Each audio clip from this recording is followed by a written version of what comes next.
La sueur perle sur ton front, tu bosses plus dur que d'autres personnes autour de toi et pourtant tu n'arrives pas à t'enrichir autant que tu voudrais. Pourquoi ? Parce que l'argent, elle n'est pas régie par le fait que tu travailles dur. Elle répond à une seule règle, ta capacité à apporter de la valeur qui est perçue par l'autre comme étant de la valeur. Ça c'est très important parce que je peux faire plein d'efforts pour faire quelque chose. Vous savez, c'est comme les langages de l'amour. Imaginons que mon langage de l'amour à moi, ça soit de faire des cadeaux et que à ma femme, les cadeaux, ça ne représente rien. Et ben, je peux me dépasser à faire le plus gros cadeau du monde. Donc ça a de la valeur en soi, vous êtes d'accord ? Mais si pour ma femme, ça en a peu, la valeur que je lui ai apportée est en réalité faible. Et donc, la capacité à s'enrichir est finalement l'intersection de ta capacité à apporter de la valeur et la capacité à être sûr que ça apporte de la valeur à l'autre dans ses yeux.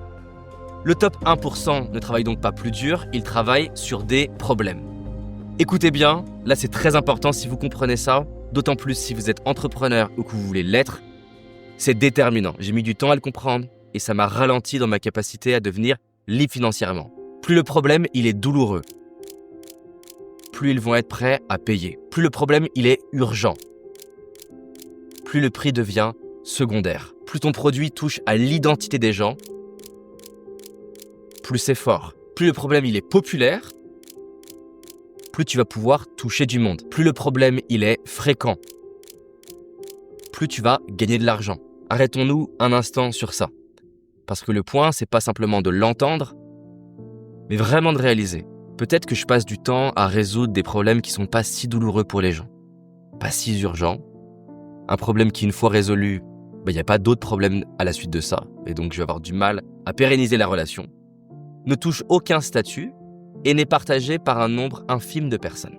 L'équation de la richesse, c'est donc problème fois urgence, fois fréquence, fois statut, fois échelle, divisé par la compétition.